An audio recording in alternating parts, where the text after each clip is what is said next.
From Fatheadz Studios in Speedway, Indiana, this is The Skinny. Hey, Kyle, how are you, man? Young, hungry, young money as well. Good, man. How'd that battle with Mike Tyson go down there in New Zealand?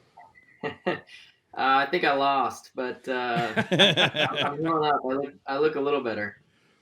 You know, it's just it's funny how it goes, right? I mean, clearly that was such a vicious crash. Whenever I saw it, I was like, oh my God, like that one's legit. That's a real one, and not your first one down there either. That's certainly been an eye opener. But to come back and win it the next night, and then be standing there, and you had no choice but to have your picture taken. It's like, well, I want to win, but man, of all times, right?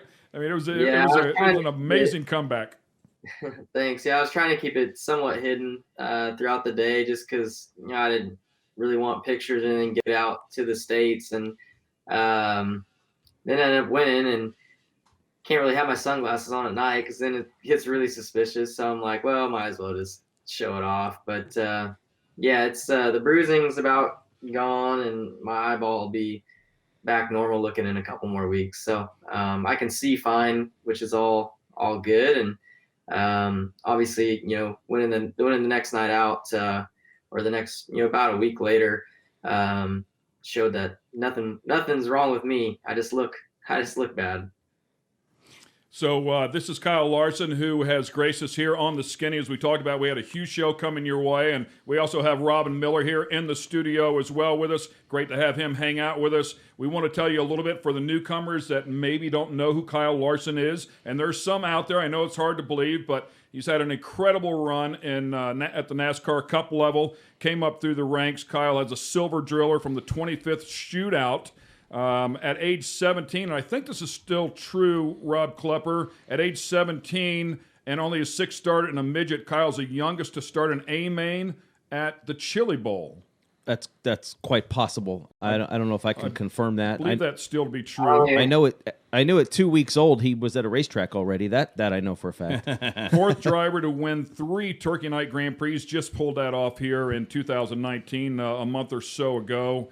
Second driver in history to win all 3 divisions, USAC Midgets, Sprint, and Silver Crown in one night. An incredible accomplishment there. 2014 Sprint Cup Rookie of the Year. Listen, the accolades go on and on and on, but just to put it in perspective, he's a badass. Eldora 4-Crown Nationals champ, 19 and 21 in New Zealand.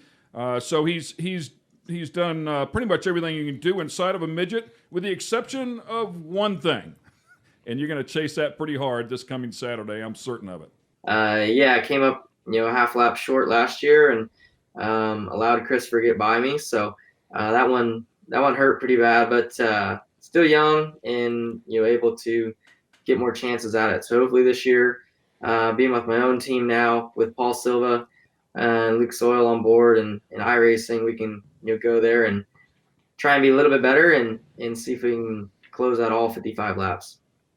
Yeah, so your first Chili Bowl, 2008, 13 years. You've made the A-main 8 times. You've been inside of the top 3 there a couple of times. I think 3 top 5s as well. All of those with Keith Kunz. It's not going to be the case here this year. You did mention Lucas Oil flying some new colors as you cut a deal with him. I'm guessing Tom Bogner was heavily involved in that, and Tom's a wonderful guy for Lucas Oil. Worked with him for a number of years. But why the change in your own car, your own chassis? And boy, you have already enjoyed some good success with this combination you have working. Yeah, it's been something that I've wanted to do for the last, probably 2 or 3 years. Just felt like I was really close to winning the Chili Bowl with Keith, so I didn't really want to make that change. Then feel like I went backwards and feel like I made the wrong decision. But finally just got to the point where I felt like, the time was right to do it.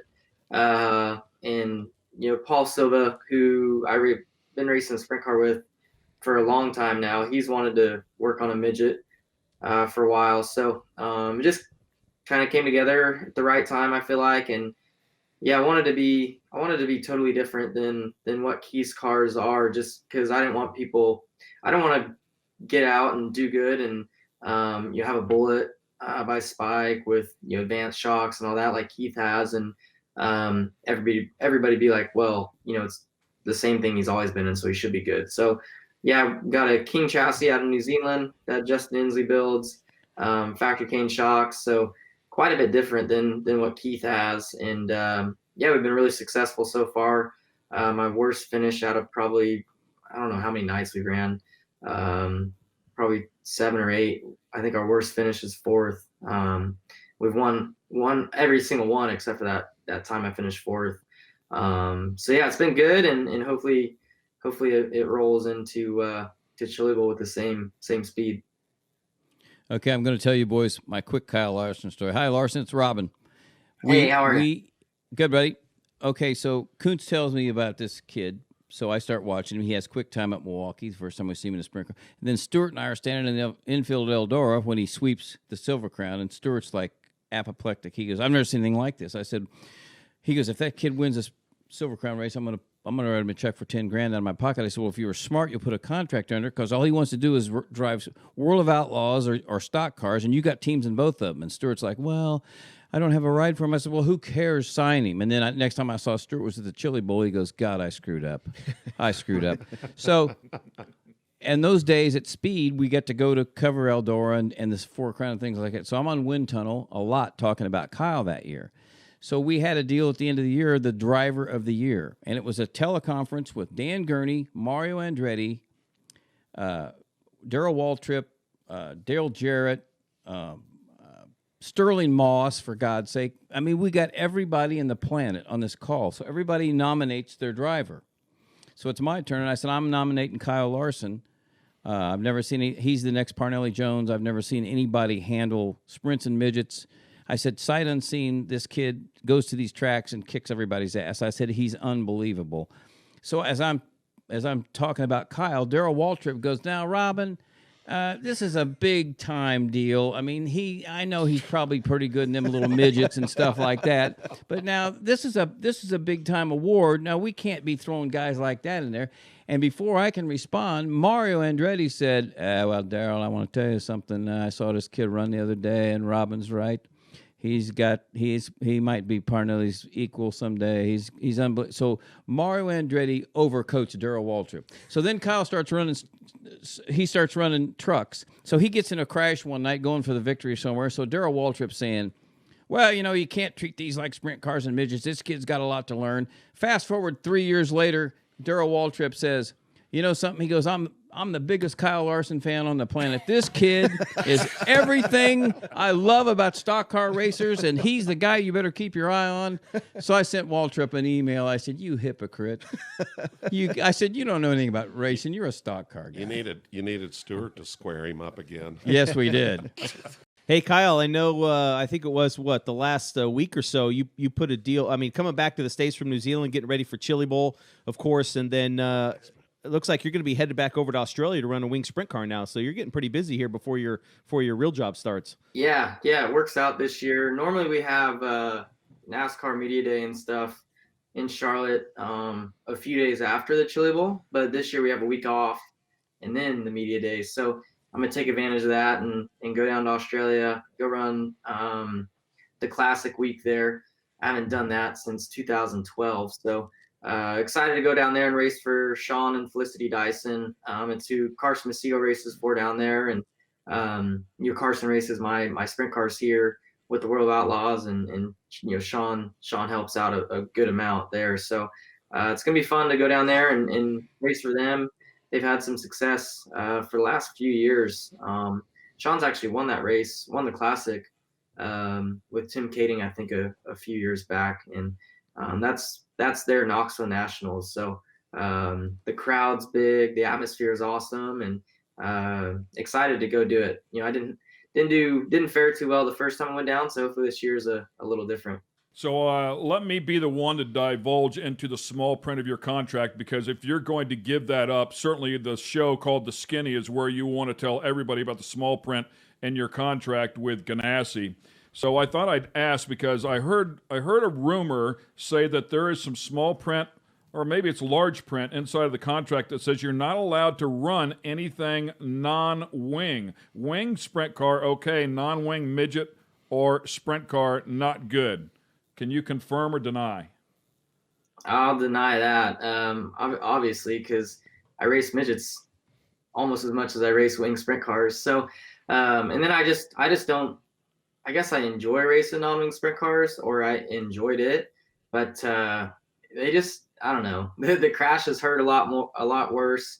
The payout. I ran in Indiana a lot in 2011 and 12, and you're out there risking your body for $1,400 every week, and I guess I just grew tired of that and felt much safer in a wing sprint car.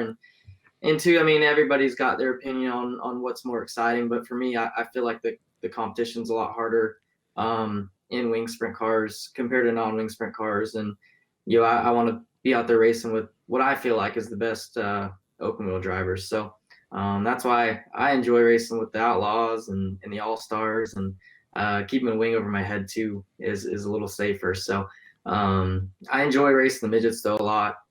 Just non-wing sprint cars, I've wrecked enough in them. I know how bad it hurts.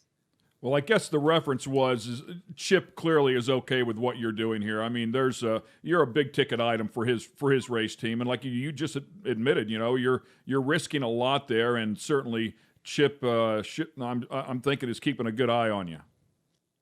Yeah. I mean, I'm fortunate to be able to do what I do. I think I ran 46 dirt races in 2019, so that's a pretty good schedule there, and hopefully can do a handful more this year.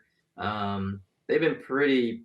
I mean, they've been really good with the races I want to run. Even last year, I was able to run a handful of weekends on the same weekend as a cup race.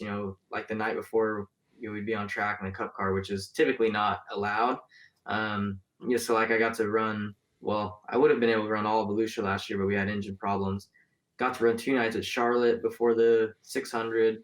I ran a USAC midget and the sprint car at Joliet the day before Chicagoland. So they were really good last year, and really not many restrictions. I mean, for me to be able to run 46 races and still do 38 cup weekends, that's about all I can get anyways. So stayed busy for sure.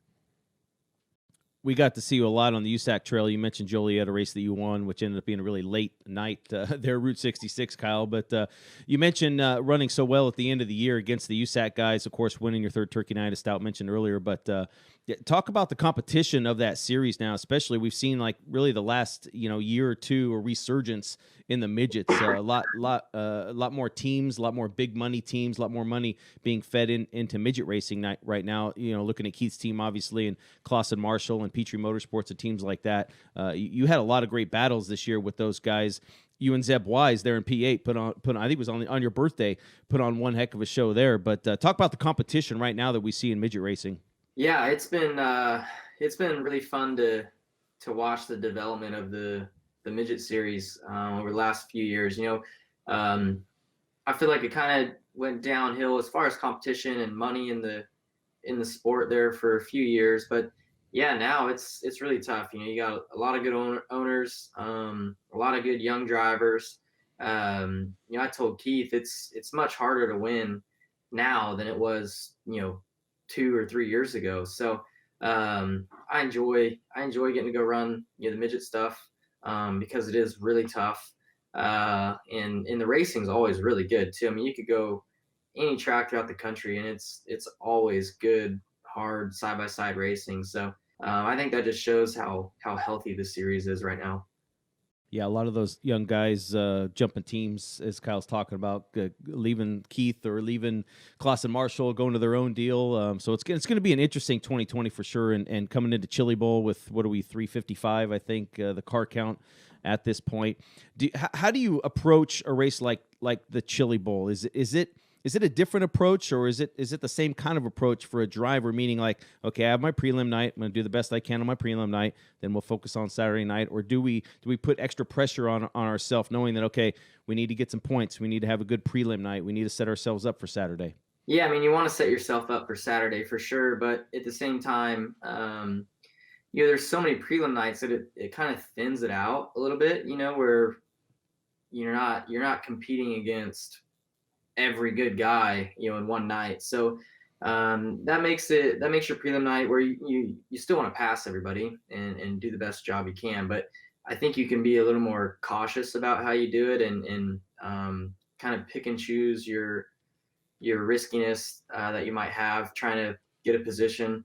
So yeah, it's if you can just get through the heat race and not have any issues, you can typically have a decent night and set yourself up for a good spot come Saturday, whether that's, locking yourself in or, running inside the top, whatever it is, 6 or so to make the B main. So yeah, just, this year, just try and be safe and not make any mistakes and, try and finish in the top 2, but if not, finish as high up as you can because every position, matters for Saturday. Yeah, what are your thoughts on they changed the format for the pole shuffle, so it's actually going to be a little mini race if you're fortunate enough, obviously, to transfer to the A main out of your prelim night.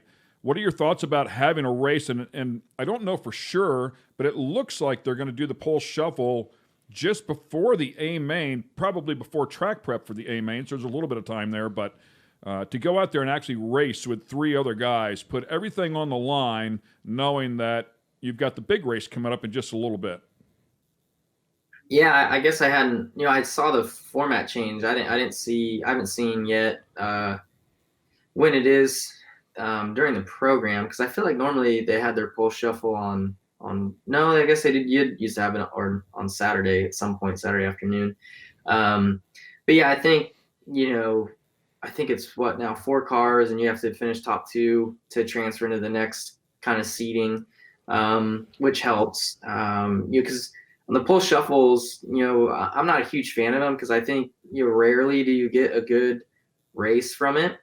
Usually whoever gets the jump off the line can win it pretty easily. So I think with having 4 cars, it's much easier for that 3rd or 4th guy to get to second than it is for any of them to get to the lead. So I think that'll be more exciting for the fans and more opportunity for the drivers as well. They also changed that format. I don't want to say they changed the format. Rob and I were talking about this the other day, but they changed the rules for who's allowed to enter the Race of Champions. I know you've had some good success there as well. And it's a bonus race for you on a Tuesday night. I think you typically race. I think your prelim night is on a Tuesday night. So then you have another race. Would you run that with the same car? Would you try something completely different? Impossible to say this early on. What's your thoughts about running that Race of Champions? Yeah, I've done it. Different ways. Most of the time when I'm with Keith, we just have the one car. I always race Tuesday. So whatever car I'm racing in the Race Champions is what I run all week. But there's been other years where I've had a backup card that's specifically just for the Race of Champions. I don't know how it worked out that way certain years, but obviously that's a little more relaxing knowing that you can run that race and not worry about crashing. But this year I only have one car, so I'll be running the same car all day Tuesday as well as in the Race Champions. Looking forward to that race, coming off all the wins that you had in 2019, and then winning over down to New Zealand. You have to be pretty happy with where your car's at, where you're at. Obviously, like I said, closing out 2019, winning all those races against the USAC guys. And I was there for all of them except Turkey Night. And, watching from the stands and calling that race, whether it was Hangtown or even back at Joliet, I mean, it just seems like for you to be able to jump in that car and be switched on, if you will, with a good setup to race against these guys, it's really got to, build that confidence going into Chili Bowl week. Yeah, for sure. I was really nervous leading into the Hangtown weekend just because I didn't know how I would be. We ran Placerville a couple of times before that, just local, Western State stuff, and was able to win. But there's only a handful of cars, and just Golovik's really the only one with really nice equipment out there. So I didn't know how good we were. So I was pretty nervous leading into that, but we were able to win and pretty much dominate the 100-lap race, and then go to Bakersfield and be really fast as well, which kind of confirmed to me that we are, really good. So, then that led into Turkey Night, winning that, and then, Gateway as well. So, Yeah, I'm really confident with how our car's working and the changes that Paul Silva's made throughout the nights. So it'll be his first time in a long time back to Chili Bowl. So I'm sure we'll have to learn some things on Monday and then Tuesday as well. But hopefully we've got a good package where we can be fast right out of the box and just tweak on things. Give us one. Pick any story you want. Podcast. People want to hear behind the scenes stories. They want to hear something humorous, which is why we had Miller on here. He's just loaded with them things. So pick one. Doesn't matter. New Zealand could be any race. Could be a cup race. Could be a midget race. Whatever it is. Grab one. There's got to be something. Driving the trailer down the road, the trailer past you guys, or whatever the case may be. But grab one of those golden nugget stories and give it to us. Well, I had a lot of fun in 2012 with Davy Jones and Rico and Chuck Gurney Jr. Racing their non-wing sprint car, and I mean there was so many stories from that year. But I guess one, you mentioned the trailer stuff. We were supposed to run Kokomo, I think, on a Sunday, and it was looking like it was going to rain out. We waited till the last minute for them to cancel it, so. I don't know what time this was, but I remember my dad had called up and was like, "Hey, there's a race in Florence, Illinois, or something. I don't even know where it was really." So we're like, "All right, we'll go try and hit that." And hop in the truck. Me, Davy's driving. I'm in the back. Chuck Gurney Jr.'s in the passenger seat, and I mean we're hauling ass down the interstate. I mean we're probably going over 100, most of the way. Attaboy. Excited to go racing, thinking that we're going to, a lot of people are going to drive there, after Kokomo rained out. Davy Jones, he's like a chain smoker too. So I remember stealing his cigarettes at one point during the drive, and he was about to have a panic attack. But anyways, I think, we about crashed. We got to like a construction zone or something, and it like narrowed down to one lane really quick, and Davy, was going way too fast, so about crashed. But anyways, we get to the track and pull up to the pit gate and go get our pit pass. We're like, "Oh, how many guys are here?" And they're like, "Oh yeah, there's just one other car here." So we drove all that way and all that, and it ended up being me, a local guy, and then CJ Leary showed up and Casey Schumann. So there was four of us racing for, I can't even remember how much it paid to win.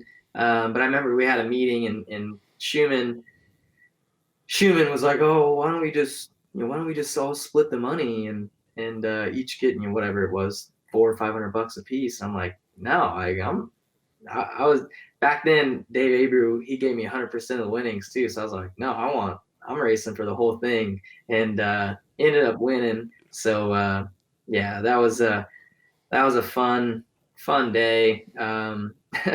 One that we probably shouldn't have done, but we did it, and it made for a good story. It got me. I wasn't going to count it as a win because it was only 4 cars, but that year I ended up winning 29 races, so I used it to get to 30. That's 30. I mean, it counts, man. Hey, it was a race. In the books, it's a win's a win, right? Yeah. Hey, we were talking with Robin Miller earlier before we came on board, and we were talking about when you showed up to Eldora and won all 3 USAC races at the 4 Crown. Kind of take me through that night. Obviously, you'd never been to that racetrack. I was told that you had played the Outlaw game on the PlayStation, maybe to get ready for that weekend. But take me through that night, because that has got to be one of the most historic things you have done to this point in your career. Yeah, that's definitely done the most for my career that night for sure. Yeah, I'd been to Eldora one other time to watch. I think we watched non-wing sprint cars one night and then the Outlaws the next night. And then that weekend the Outlaws were there the night before. And so, yeah, I mean, I had no expectations other than, I felt like I would have a good chance of winning the midget race just because I was familiar with that car.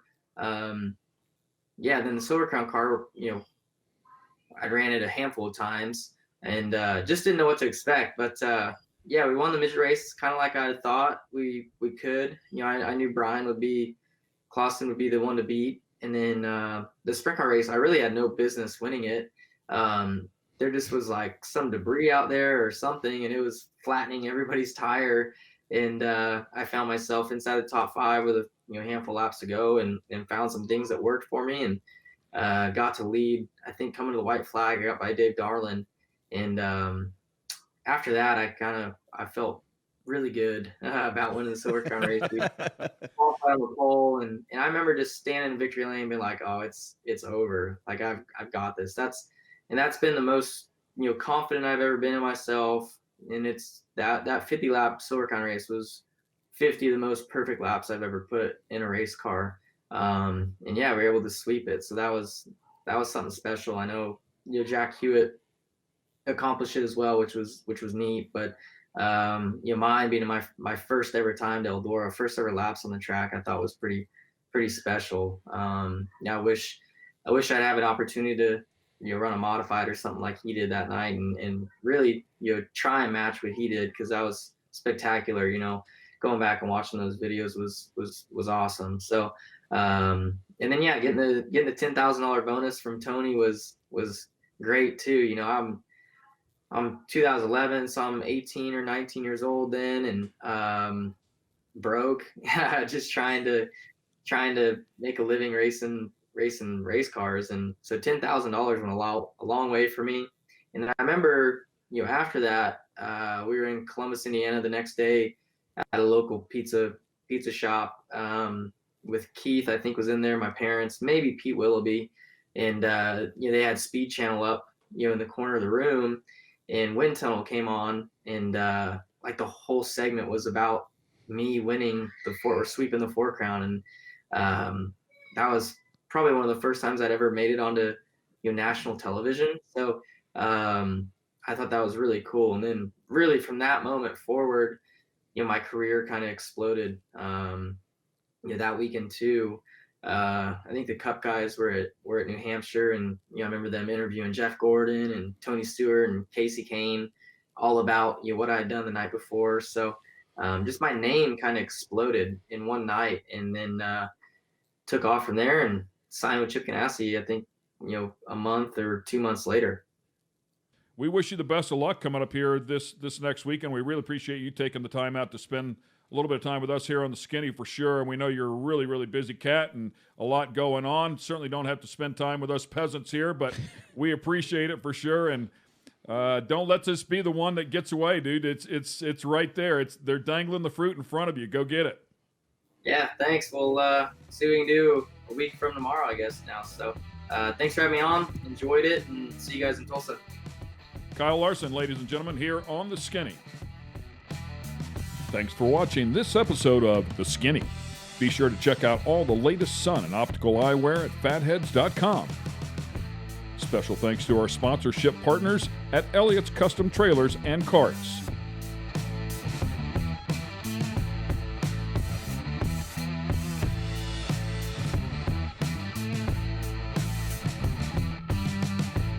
This has been a production of Fatheadz Studios. Please remember to subscribe.